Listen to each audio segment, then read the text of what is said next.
That's me. My name is Harry Clegg. I'm a private eye. I'm also a cold-blooded killer, a lecher, a liar, and a thief. My big problem is I've been a loser from the day I was born. I was returning from a little job in Brighton, having picked up a tenner for my part as correspondent in a divorce case. I hadn't worked for 4 months, and if that was work, I liked it. She turned out to be a real swinger, and it proved to be one hell of a job. Why my client failed to get his divorce, I'll never understand. Unfortunately, he didn't, and he wanted his money back. So I left town fast. So fast, in fact, I forgot to fill my petrol tank. And here I was.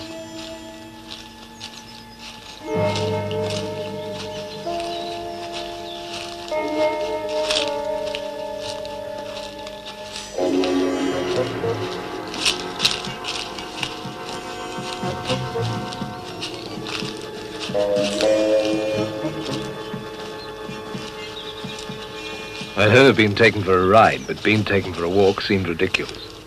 I couldn't figure out who these zombies were. Then I looked over my shoulder and saw my client with a shovel. I figured he wasn't prospecting, and I began to have a feeling of unease.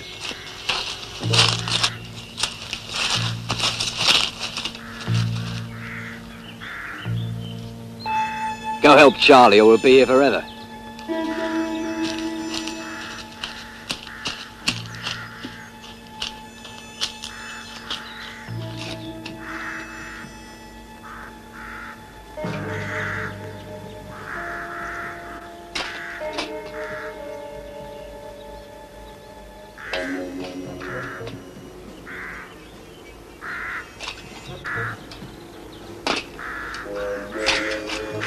Do you mind if I smoke?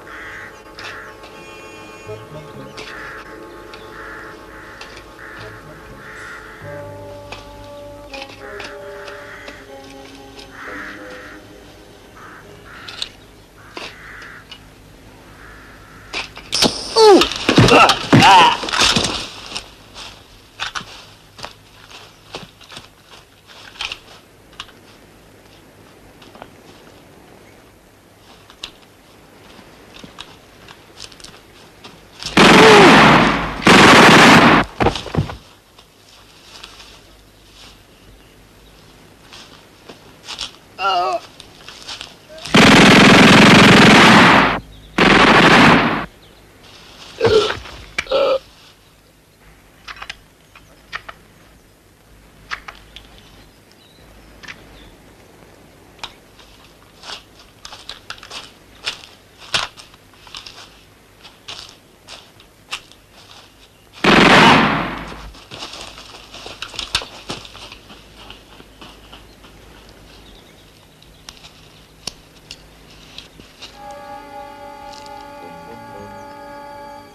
It was only 10 a.m. when I got home, but already it felt like a long, hard day.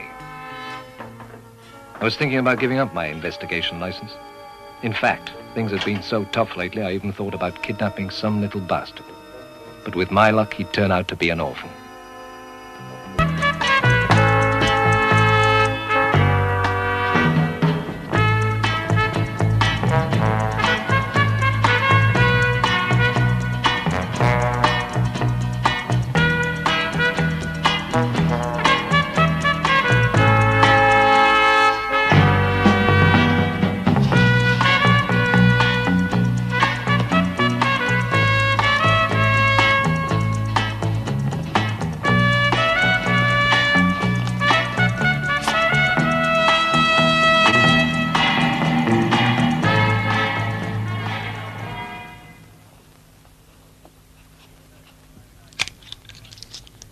My new American private eye kit had just arrived in the post that morning. I checked it out. I decided to go by the book and play it tight-lipped and cool with my new client.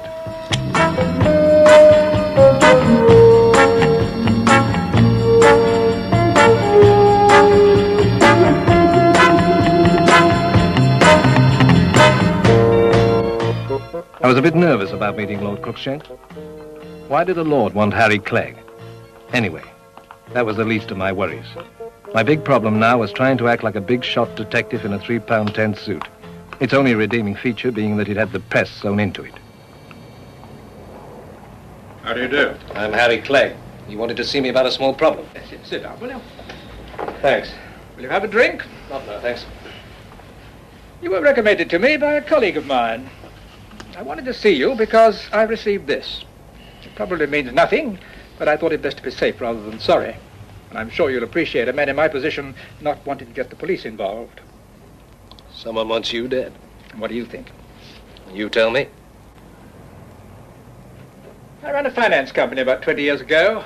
At least, I ran it in conjunction with some others. One of the employees was convicted. He embezzled a few $100,000. Still, his penalty was quite stiff. 20 years, if I remember rightly. Yes, I believe that must be it. His name is Frank Castro. I'll start with him. Do you know where I can find him? His last known address was Dartmoor Prison. Well, I guess I better get on with it. That's what I'm paying you for. You haven't yet. Well, what are the fees, Clegg? £50 a day and expenses. Sounds reasonable. Right, find Castro quickly. At £50 a day, if he lasted the week, I could get a new pair of shoes, a new suit, and a set of brakes for the car. I mumbled 10 Hail Marys, hopefully. I got down to work. I called my lady friend Cop at Scotland Yard. I told her to check out Frank Castro and call me back when she had something. Then I got on with my daily exercise.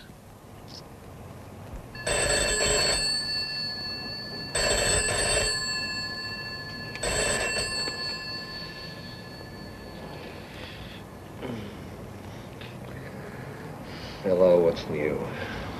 It's a bit tragic, really. What's tragic about it? He was a thief, wasn't he? Yes, but he was quite old, you know. Age is immaterial. The loot was. He's dead. Dead? Well, how could he be? Same way as anybody else. He died. When? 12 years ago in Dartmoor. Apparently he had some kind of brain disorder. Thanks. So much for Crookshank's first lead. Castro, the embezzler, was cold meat. A few more dead ends like that, and I could make my fortune on this case. I thought I should visit Lord Crookshank with the information that his key suspect, Castro, was dead. It was obvious that he didn't deliver the death threat note. If Crookshank had any more bright ideas like that pile of nothing, his chances of survival were pretty slim. It was about here I figured the note was a big joke anyway. But at £50 a day plus expenses, I thought I should make the pretense of working.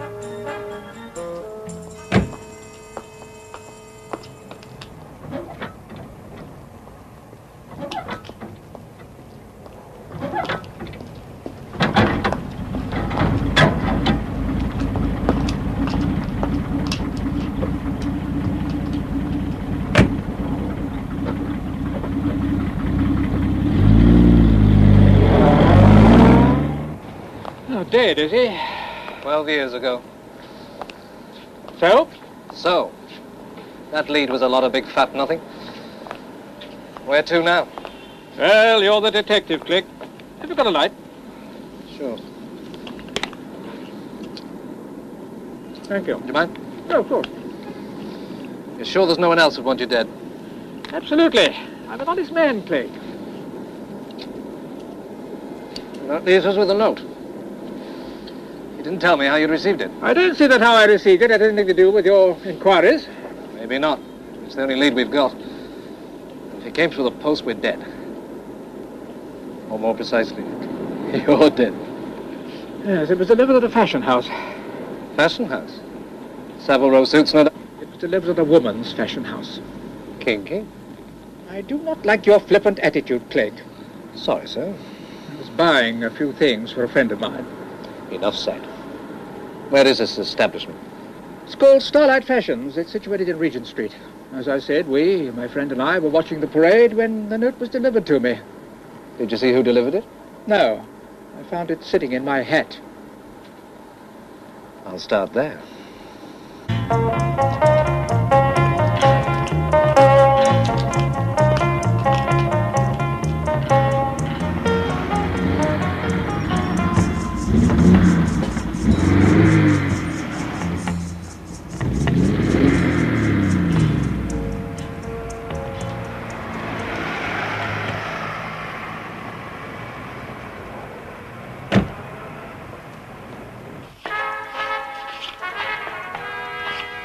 Yes, sir? Where's the bus? What name is it? Never mind. There's a body I recognize.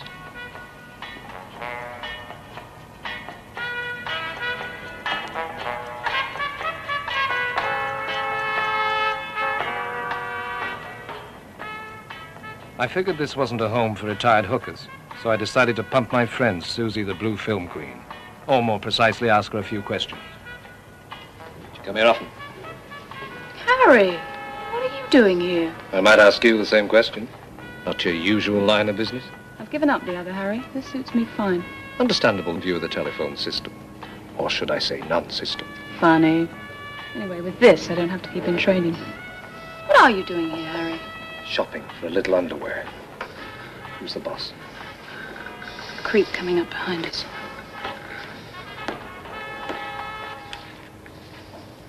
If we're through with the chat, get on with the show.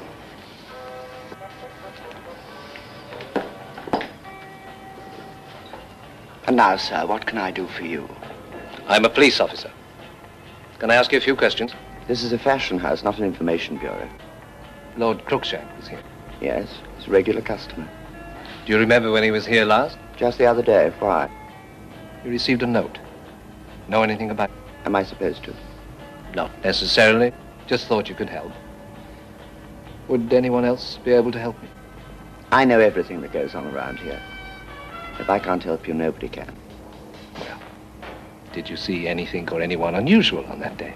We work to a very tight schedule. Nobody gets in here unless they're specifically invited. How did you get in? The door. Then I suggest you leave the same way.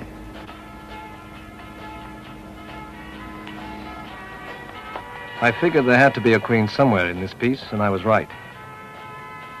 I also figured my visit to Starlight Fashions wouldn't add up to much, and I was right again.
I intended to spend a quiet evening at home with a good book.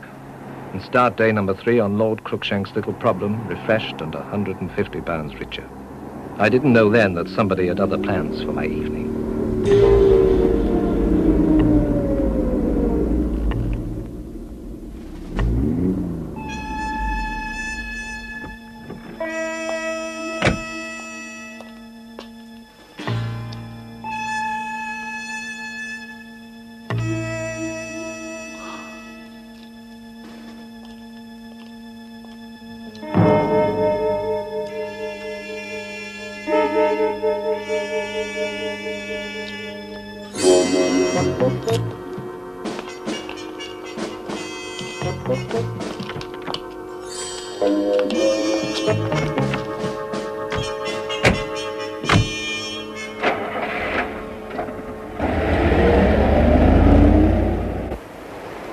The two goons hadn't said a word since we left London.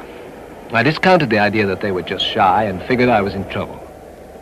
I never argued without my .38, and I'd left it at home that morning. Surely they weren't connected with my little divorce action in Brighton. Maybe the swinger had a jealous lover. And maybe they were connected with Lord Cruikshank. Possibilities kept flashing through my mind. The most disturbing one was no-bread Clegg, cold meat in the morgue. I figured, like everybody, these guys could be bought. But not for 10 shillings, and that was all I had in my pocket. No money, no gun, no chance. Why are we here? To enjoy the view. What view?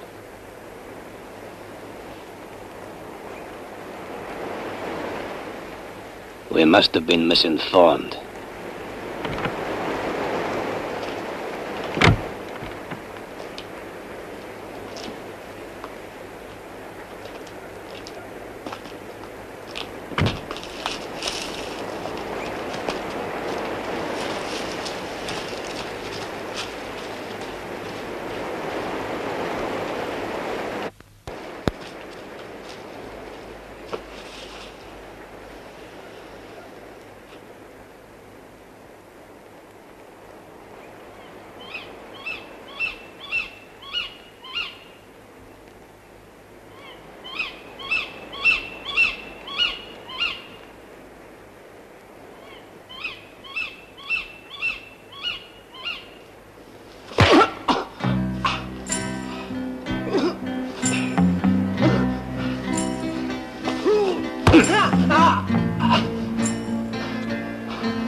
Hit him again, mother.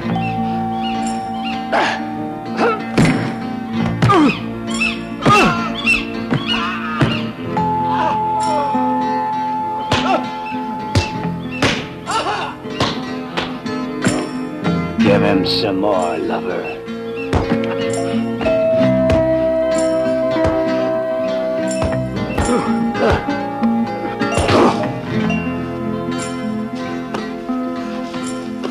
My turn, lover.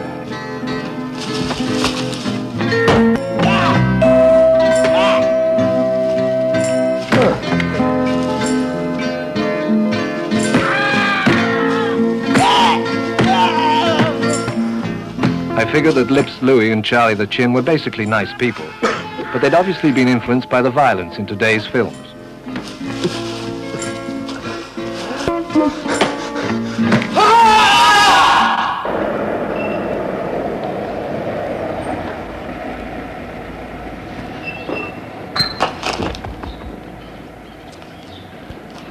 If everybody's had their kicks, can I go home?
Your time has come.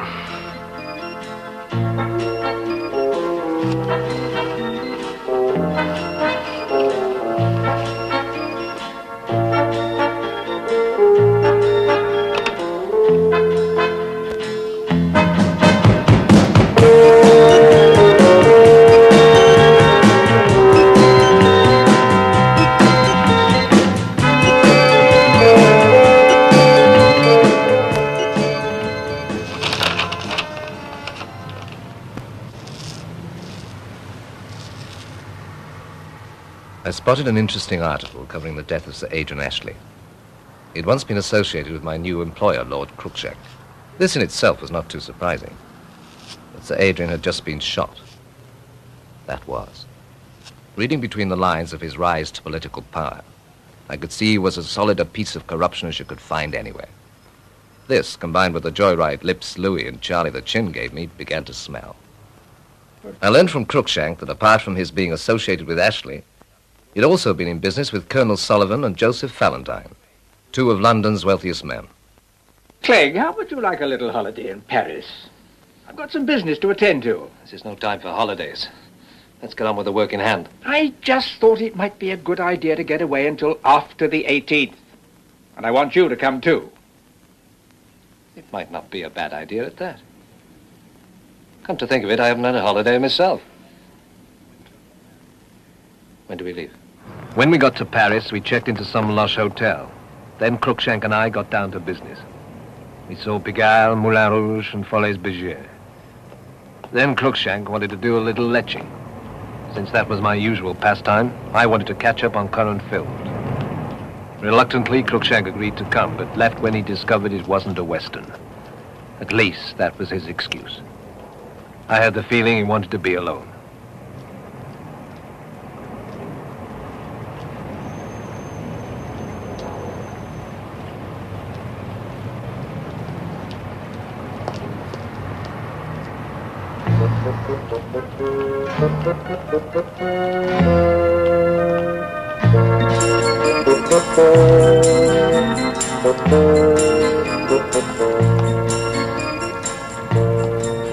I was meeting Cruikshank at 2 o'clock. I made my way to our rendezvous. I decided punctuality would pay off.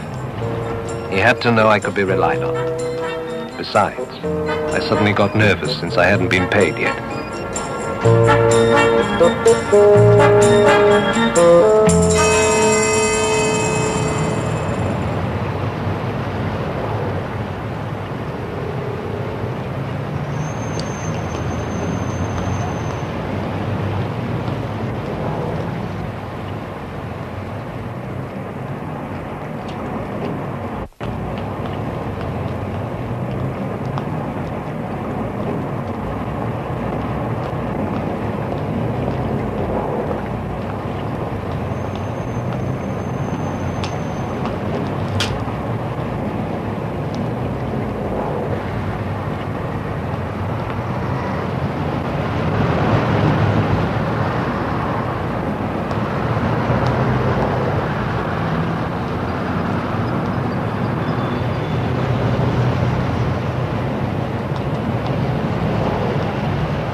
What time is it? The time we were supposed to meet. I'm rather busy. I'll meet you in an hour. Get your finger out. Clegg, you'll just have to wait.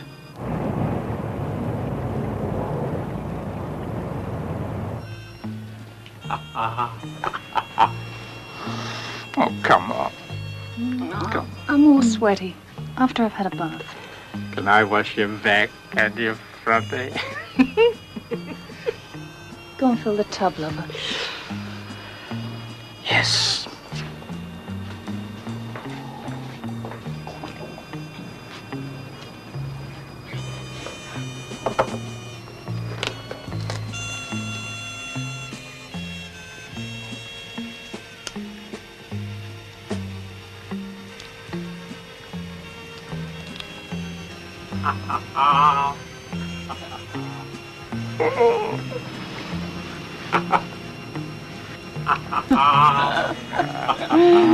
Come on, baby. Give me a kiss.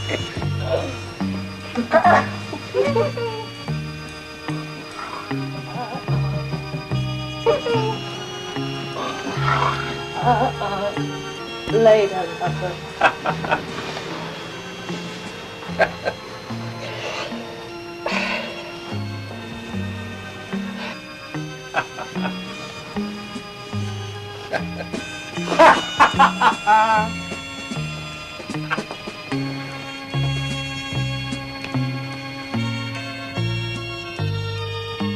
Come on in, darling.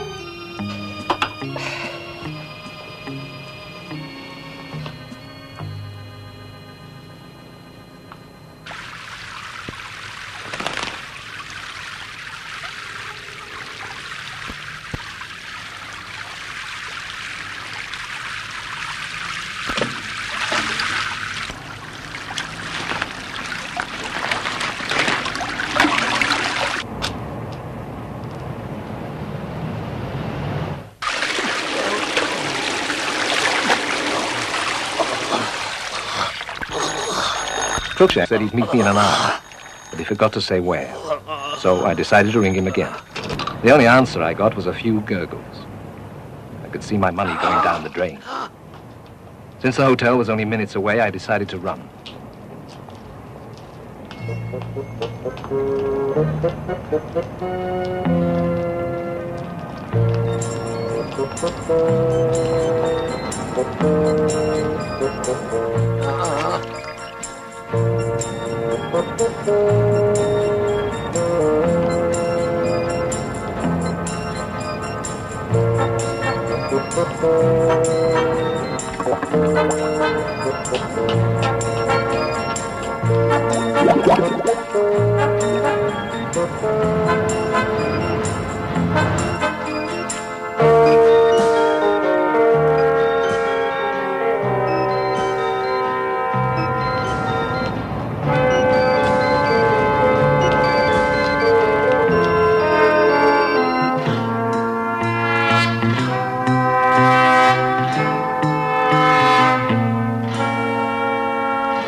Jesus wept.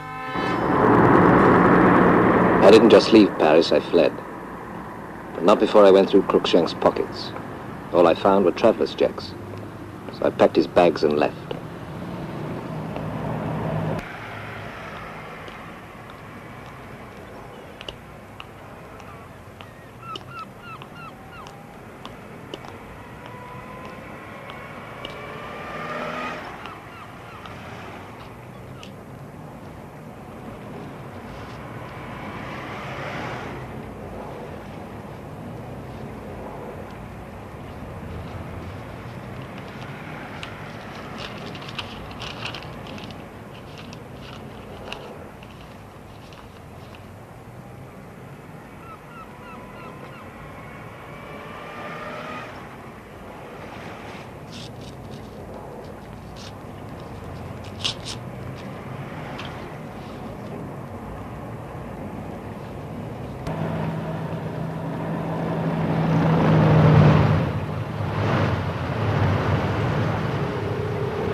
Whoever sent that note to Crookshank really meant business, and they'd put me out of business. To date, the Crookshank case had cost me £4.10 in expenses, and he was dead, And all I got for my time, trouble, and £4.10 was a trip to Paris. I'd have done that for you, Harry. It's nearly finished, thanks. Come round in the morning, you can iron it again. You're on duty, aren't you? That's right. I'd forgotten. I'll do your shirts for you. Thanks. Just keep taking care of my parking tickets. See you tomorrow. Promise? Sure. I scratched around, but couldn't even come up with a divorce action. So I decided to look up Cruikshank's former associates. It was a chance in a million. But since Ashley had been shot to death and Cruikshank got his in the bathtub, somebody obviously had a vendetta. With any luck, maybe Joseph Valentine and Colonel Sullivan had received death threats. I flipped a coin and went for Valentine. He lived in Oxford. I had transportation, but my car was something to stay away from when visiting prospective employers. I parked it outside the gates and walked a quarter of a mile to his cottage. Mr. Valentine? That's right, my boy. Let me see now. You're Larry, Cambridge, Larry, Oxford. No, sir, I'm not Larry Oxford. I'm Harry Clegg, private eye. Private what? Private detective. Oh, yes. Read about you fellas. Live on whiskey and shower bath water, don't you? Well, you must forgive me. I've got to get up in the woods to do a bit of shooting. Might get a rabbit or two, if nothing else. Isn't your life more important? My life? What the devil are you talking about? Your ex-partners, Cruikshank and Ashley, are dead. Have you been threatened? Oh, that rubbish. You don't want to take any notice of that, my dear chap. It's a serious threat. Cruikshank employed me to protect him. Well, you didn't give him much protection, did you? Now, I suppose you want me to hire you to protect me, is that it? My fees are £75 a day and expenses in advance. Well, I should want something better than you gave to poor old Cruikshank. Look here, you come round and see me sometime tomorrow, when I'm not quite so busy.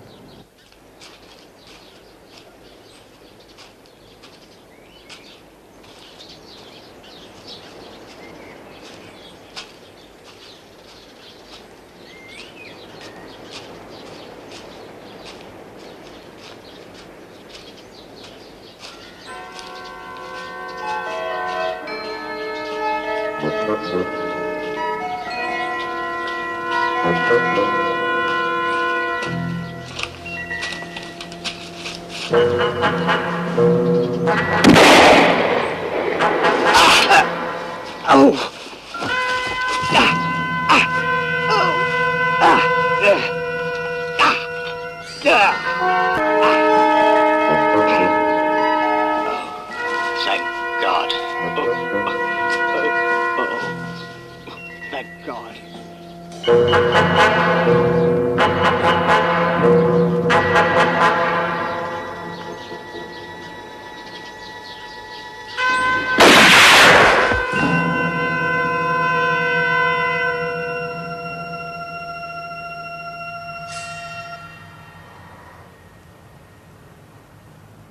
Yeah, he gave me the job.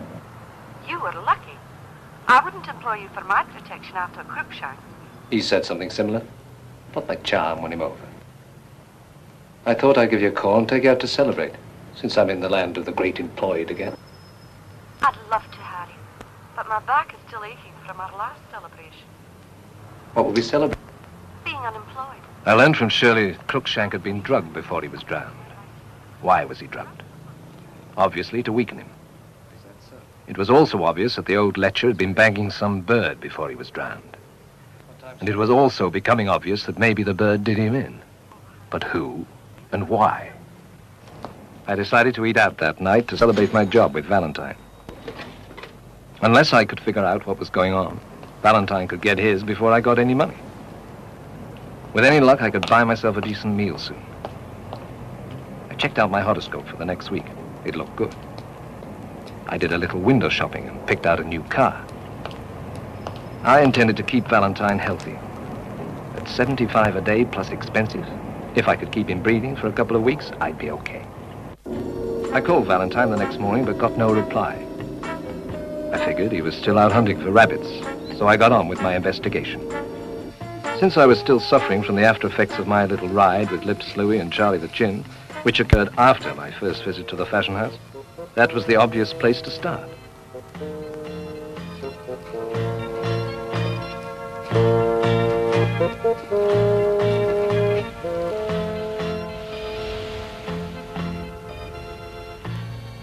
Is Susie around?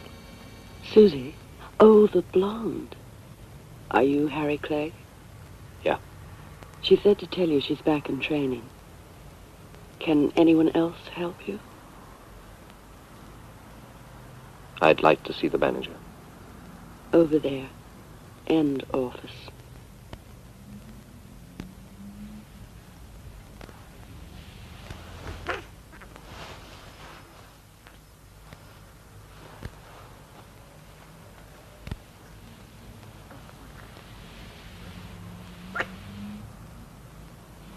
Thanks.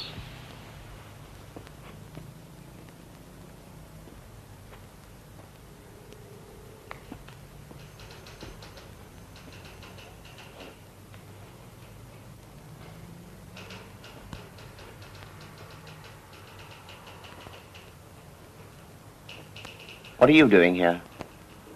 I just wanted to ask a few more questions. I'm getting a little bored with your questions.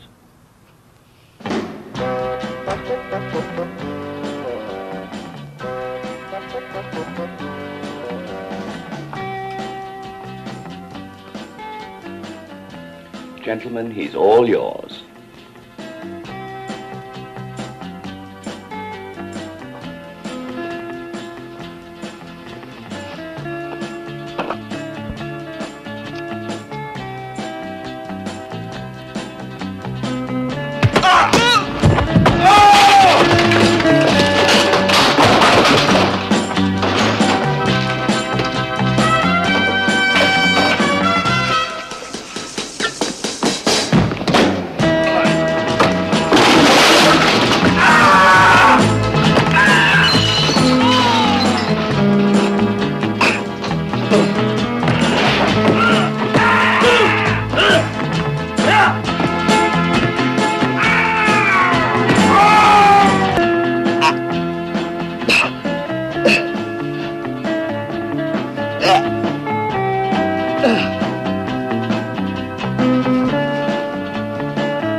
Damn thing. Picks up everything but women. Who owns this joint? What do you want to know for? I want to give him a big fat kiss in the mouth. And maybe a shot in the head. Are you asking for trouble? Take me home, baby. Since this was the second beating I received through the fashion house, the manager was my #1 suspect. I decided to check him out. My first stop was the owner of Starlight Fashions, Francis Wildman. His shack was situated in a few acres of ground in Surrey. I chalked up my petrol expenses to Valentine at 12 and 6.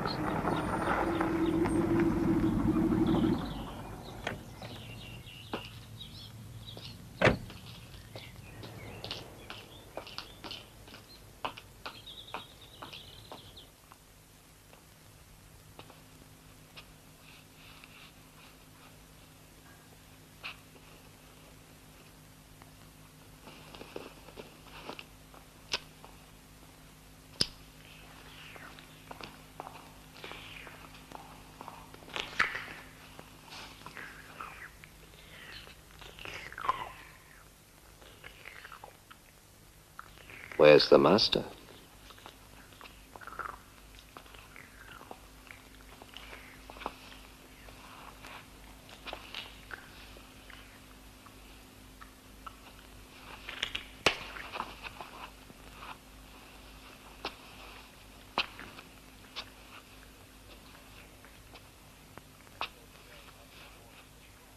I'm Sheldon Rail, Osmo Morley.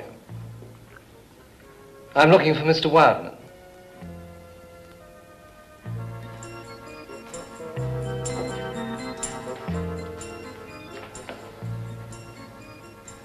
I'm Mr. Wildman. Well, Mr. Sheldon Roll Osmo Morley. What can I do for you? I'm the buyer from Manpower Fashions. We're looking for a new line in lingerie. Really? You don't say. Yes. Mr. Crookshank recommended your goods. I don't think I know the gentleman. He's one of your regular customers. You see, I so seldom go down to the showroom. Maybe you should. I have an excellent staff, Mr. Morley. My manager, Mr. Victor, deals exclusively with all aspects of my business. I suggest you visit him with your inquiries. I've met your staff. Do you hire for the mafia? Don't play games with me, Mr. Clegg. Now, Mr. Clegg, I must ask you to leave. By the servants' entrance. Wildman thought Victor was a dedicated and trusted employee. Sweet, gentle Victor. A butcher of the first order. But I knew he would be as clean as a Vestal virgin. What I couldn't figure out was how and why Victor fitted into the plot.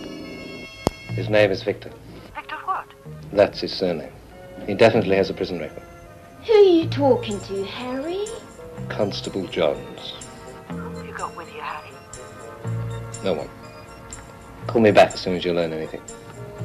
I've got things to do. Your time has come.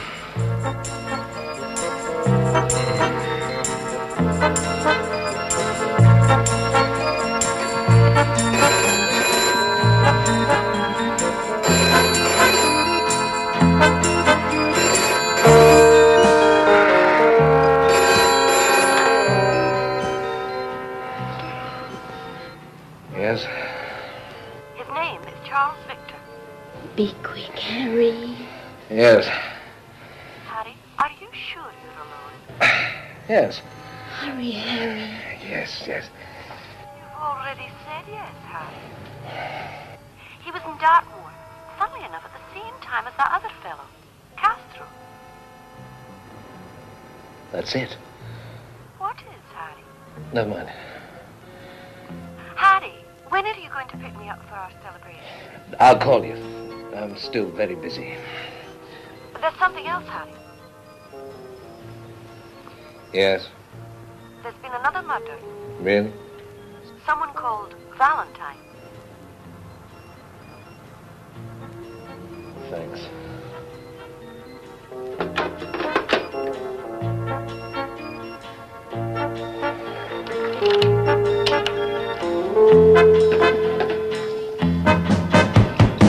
Harry, come on. Let's celebrate. Forget it. Celebration's off. Harry, You'll have to leave. leave? Yeah. My two former employers had cost me £6.10 in expenses. And I hadn't seen one penny from them. I decided to trip up to Colonel Sullivan's pad in St. John's Wood. Following normal procedure, I parked my car out of sight. Sullivan was the last of Crookshank's associates, and there was a strong possibility he'd received one of Castro's calling cards. With a little luck, he'd need a private eye. It seemed pretty obvious to me that Castro, the dead embezzler, hired someone to knock off Ashley, Valentine, and Crookshank. And that somebody was probably sweet, gentle Victor, the manager of Starlight Fashions. I had the case sewn up, but no job.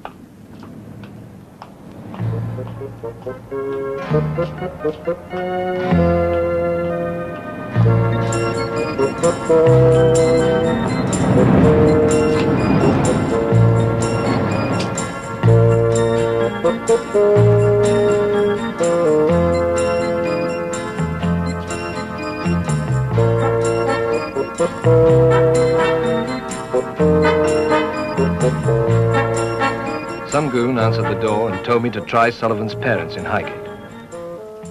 When I arrived at the address, I couldn't figure out how anybody would want to live in a place like that. I had an uneasy feeling. It occurred to me that this could be a setup with my head on the chopping block. I never did like graveyards, and I especially didn't like this one.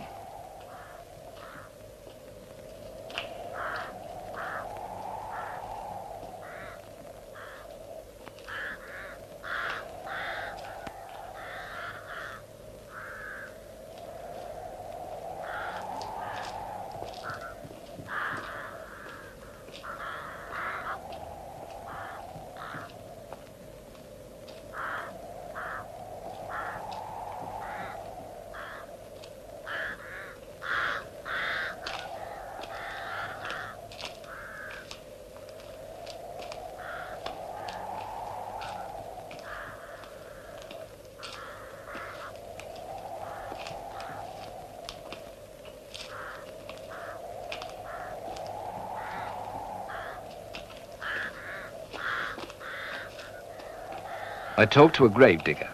At least, that's what he said he was. He looked more like he'd swung straight from Notre Dame, thinking I was Esmeralda in distress.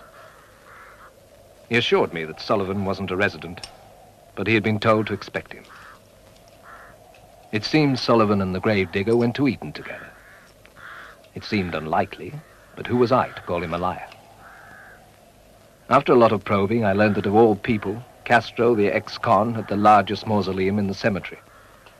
This was surprising, since Castro died 12 years ago in Dartmoor penniless. Even more surprising was the fact that Castro had been replanted from a pauper's grave only 1 year ago. After leaving the graveyard, I headed for Sullivan's club. My petrol was getting low and my spirit even lower. I was getting real worried. I only had 30 shillings between me and the street when I arrived. I'd been broke before, but my stomach was forcing me to visions of queuing up at the Salvation Army hostel with other bums for my bowl of mystery soup. I just had to find Sullivan alive.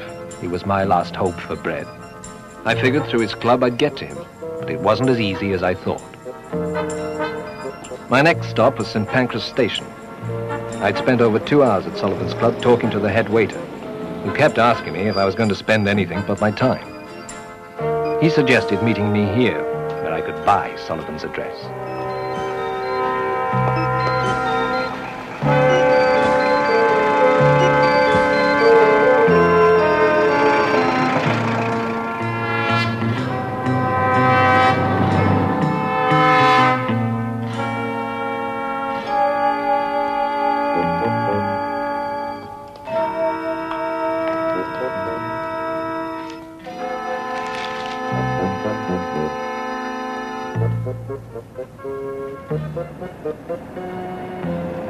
The waiter drove a hard bargain, and I lost my last pound in exchange for the information.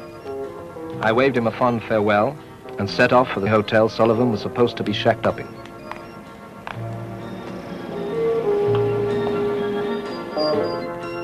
When I reached the hotel, it was desperation time.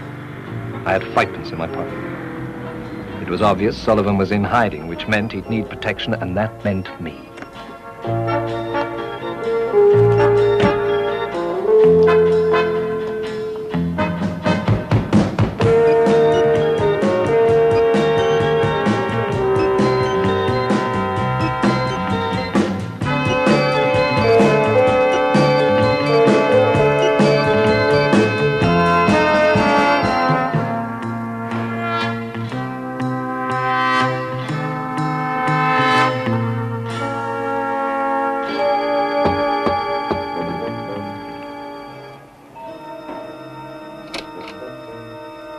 Colonel Sullivan, please.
I'm Harry Clegg, sent from heaven to protect you.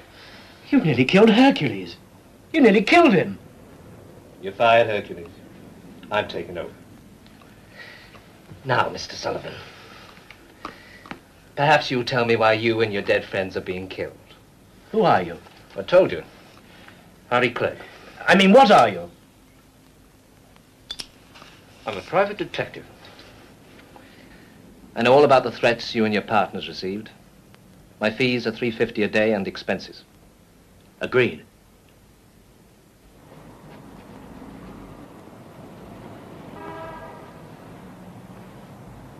Poor Castro. If I'd known this would happen, I wouldn't have been a party to it. It wasn't my idea, Mr. Clegg. It really wasn't. I don't think it matters now whose idea it was. Cruikshank was the instigator. He worked out this plan that would give each of us £50,000. Why put the chopper on Castro? We had to have someone who could take the blame. So we, that is, Cruikshank, decided on Castro. Nice going. I was picked up by the flying squad because Inspector Kurt had been sniffing around the murders, and his only lead was me. Kurt had a cell reserved for me on a 99-year lease. It took a few hours and a hell of a lot of energy, but I finally convinced him that I was clean, even though I hadn't had a bath for 3 days. In fact, before I left, I had him believing that I was onto a possible lead. Are you seriously suggesting that we pick up this Victor character? Yeah. I mean, it's obvious he's revenging Castro. They spent time in prison together. Castro was sent there because of a frame hung on him. I mean, let's face it. The police have been known to arrest the wrong people. And you want Castro's name cleared? A sort of posthumous honoring, eh? Well, that's the idea. It happens in all the Bogart movies.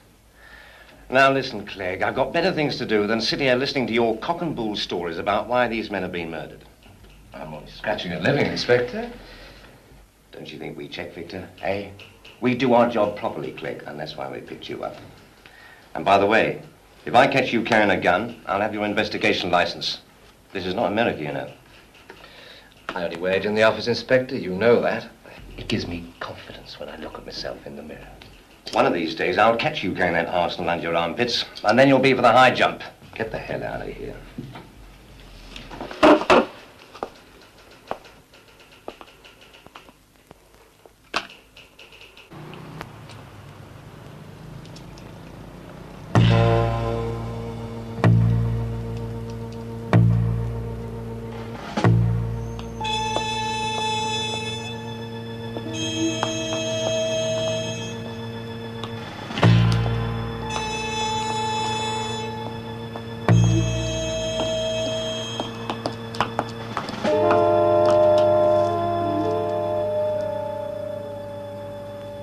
You should be ashamed of yourself.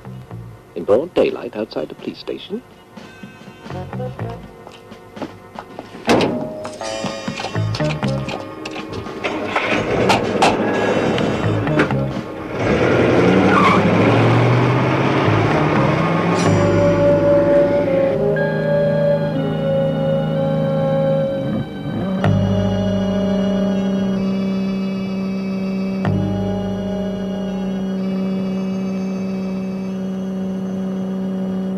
You fellas enjoy your work.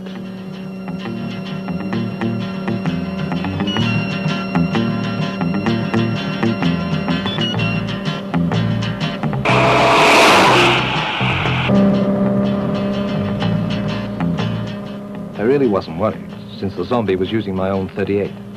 And I just remembered, I forgot to load it that morning.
Are they dead? If not, they're damn good actors. I couldn't prove that Castro had paid off Victor, but the dents in my own skull were proof enough for me. I intended to wrap my gun around Victor's thick head until he told me, then the police, what was going on.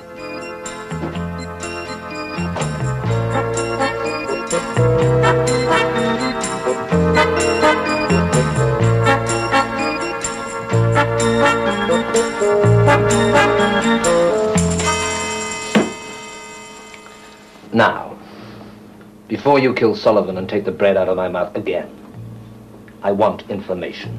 About what? Castro. Didn't come here to talk about Cuban politics. You're going to tell me, and then the police, exactly what's going on. I want the truth. About what? Look, I've got a very nervous hand. Talk. Or I pull the trigger. Tell me what to tell them. Just tell me. I'll tell them. Something tells me we're going no place.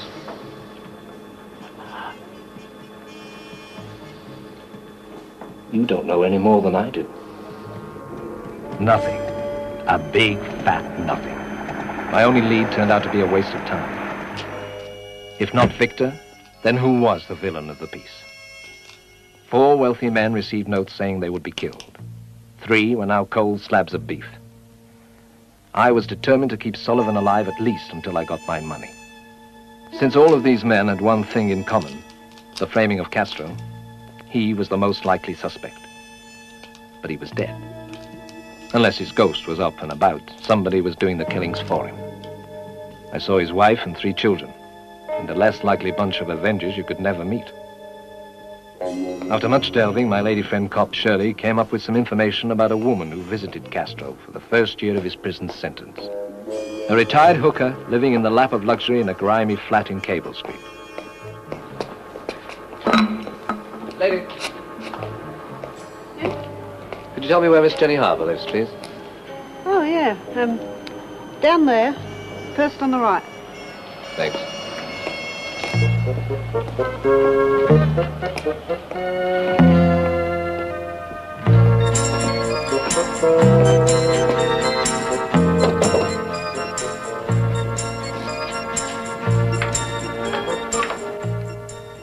What do you want?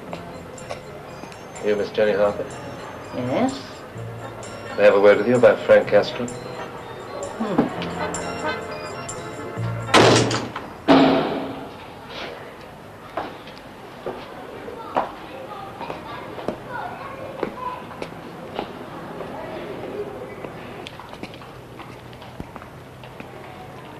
She don't never talk to no one. Been like that ever since her Frank died. Did you know Frank? Everyone round here knew him. Nicer bloke you couldn't meet. Really? Oh, yeah, ever such a nice chap. Do you know him? Yeah. Terrible thing. Dying in prison like that. Yeah, very sad. Yeah. She must have been very upset. Upset? As soon as he was inside, she was out every night with a different fella, bringing him home, too. Some people round here said she was a prostitute. Was she? Oh, far be it from me to speak ill of anyone. Yes, she was. Still, I mean, she got young Frank to look after, hadn't she? Young Frank? Yeah. Of course, they wouldn't ever married, you know, and his dad. Does young Frank still live here? And it said eyes on him since his father died. Never seen a boy so upset. He just upped and left, you know. Walked out of his job without a word. Went to Australia, I believe, or Canada or something, I don't know. Anyway, if you can't make a living in your own country, you won't make one nowhere else. That's what I always say. Is he still away? As far as I know. I never written to his mum. Must hate her. By the way, where did you say he worked? Well, just down the road, didn't he?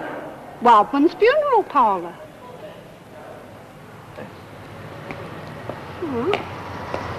His mother's name was Harper. Oh, he hated that, too. So, Wildman. That's the name of the funeral parlour where he worked as a boy. I don't understand why he didn't use his father's name. And why he didn't kill you lot years ago. Well, they're both problems I haven't worked out yet. It's all preposterous, Clegg. Listen, psychology was my favourite subject. And don't be facetious. Look, I'm paying you to save my life. Who did the actual killings? Wildman would be too clever to do them himself. Now, that's another puzzling thing. Perhaps he hired prostitutes. Yeah. Susie. The blue film queen, that's it. But now she plays the lead in Wildman's personal dramas. Most prostitutes hate men. Why not her? And for enough money, she'd do anything. And the irony of it would appeal to Wildman's sense of humor.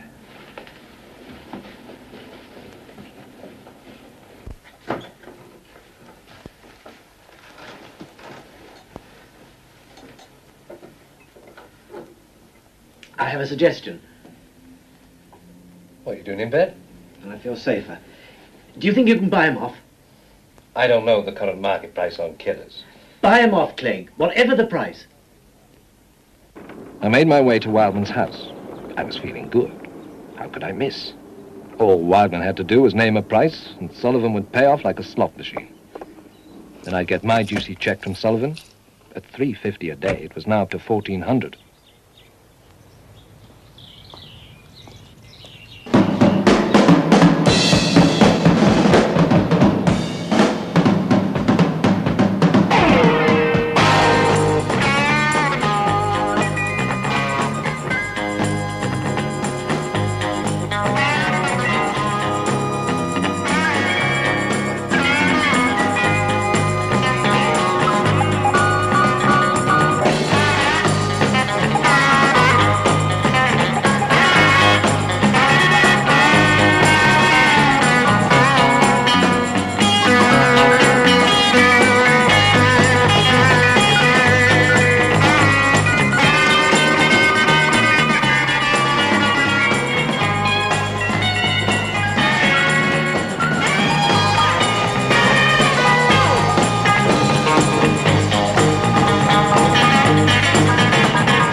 Finally got the message.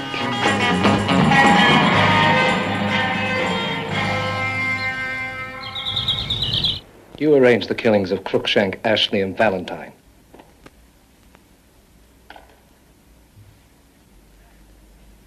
What makes you think that, Mr. Clegg? I went to see your mother.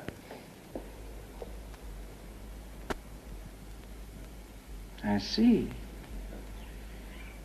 And she told you all this, did she? Tell me, is she still in the business? Don't you know? I haven't seen her for 20 years. Don't you think it's time you paid her a visit? Never mind my mother. What did you come here for? Try and stop you killing Sullivan.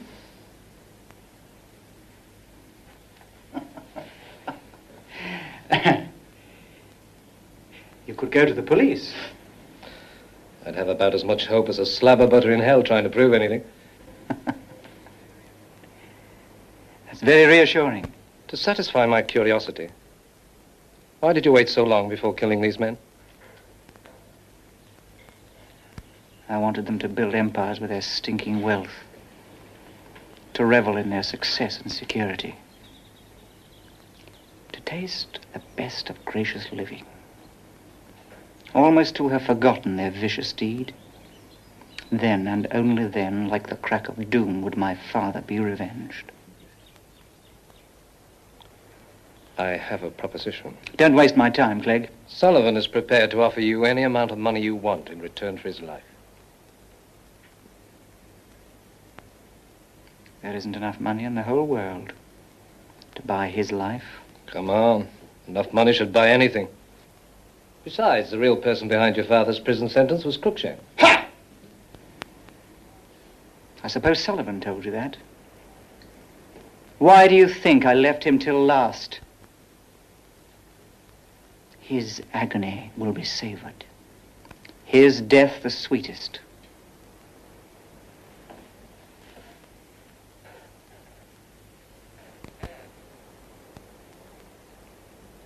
Do you have any idea what it must have been like for a sensitive man to spend his life in prison?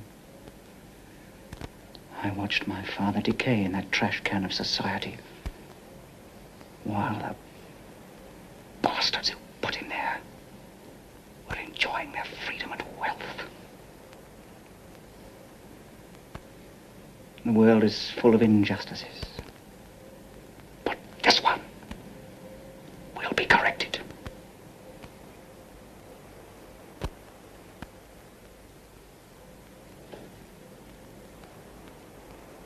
You're very quiet, Mr. Clegg. You usually have more to say for yourself.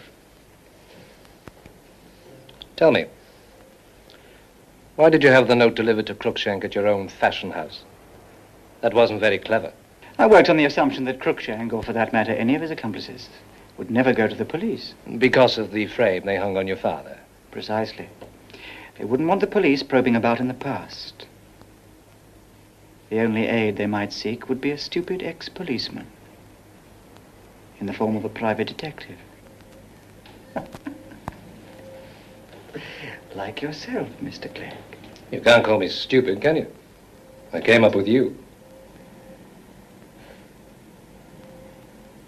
You are very stupid and very persistent. And shortly you will be very dead. Goodbye, Mr. Clegg. I'll see you in hell. Well, that was it.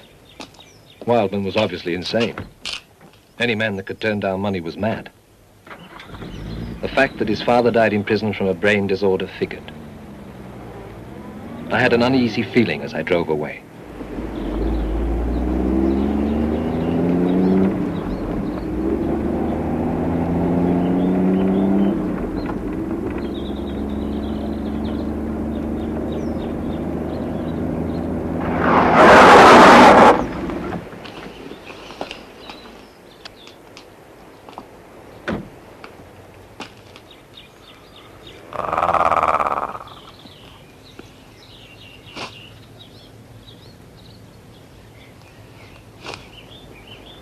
I suddenly remembered I'd left my .38 at home. I was trying to get into the habit of not carrying my gun since the ammunition was a little too expensive.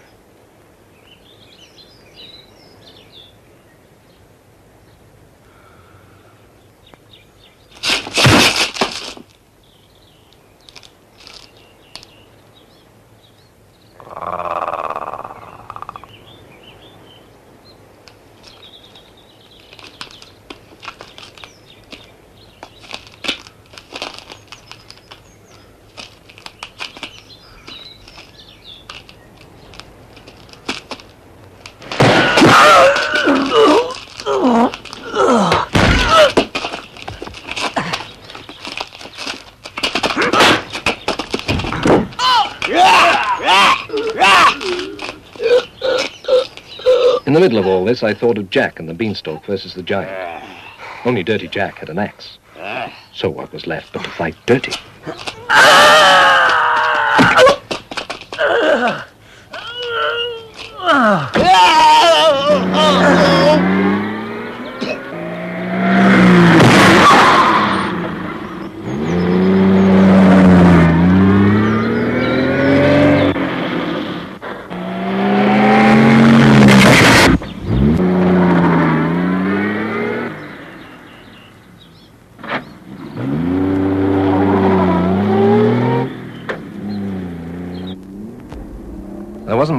around at the moment.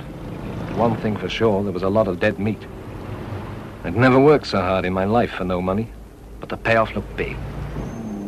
If I could only get Wildman behind bars, Sullivan might let me write my own check.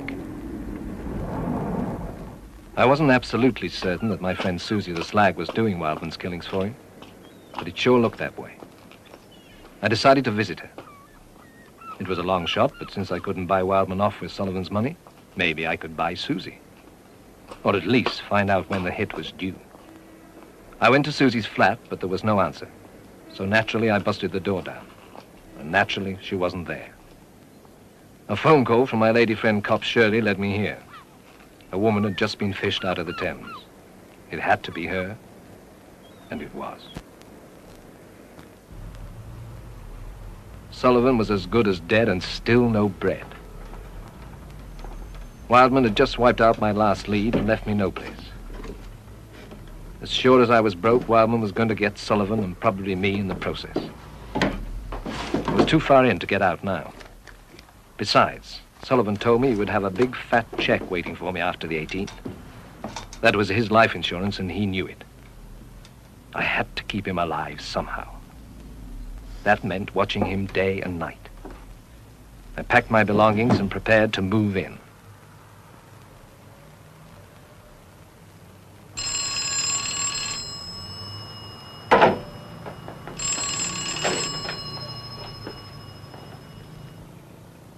Harry Clegg? Speaking. I heard you were after Wildman. Where did you hear? Thought you might be interested in some evidence I've got that will put him in jail for the next 100 years. I'm listening. It won't be cheap. I didn't think it would be. Can I meet you somewhere? Anywhere, in an hour. No, tomorrow. Tomorrow may be too late. I'll meet you now. Tomorrow or not at all. All right. Where? Shopsy's Delicatessen by Mariner's Dock at 5 in the morning. It'll be closed. For you, it'll be open.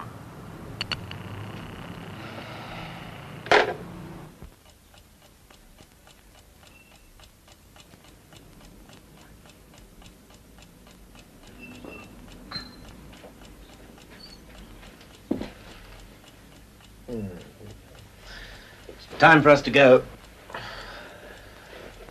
You mean me? I'm coming with you. I think it would be better if you stayed in bed. No. I couldn't stay here in bed. Not without you.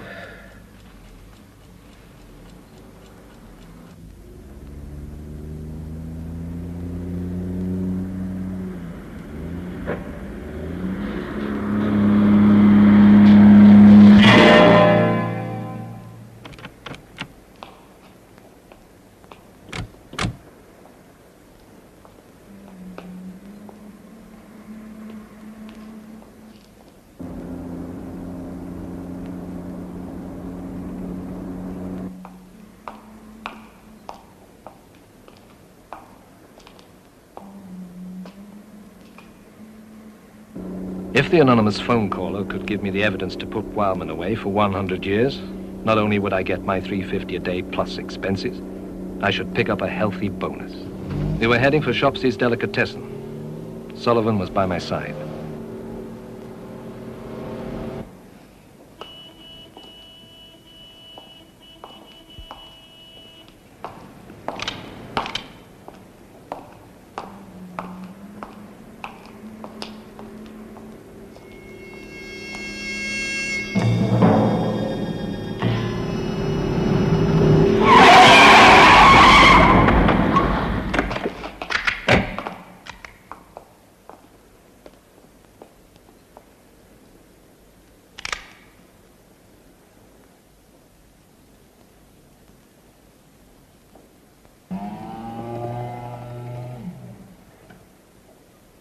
Clegg, if you push Sullivan out, you can drive away unhurt. I didn't believe Wildman for a moment, but I was a sitting duck behind the wheel with 2 Sten guns pointed at my skull. I had to buy time. I knew I'd hate myself in the morning, but Sullivan was a dead man anyway.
kill him.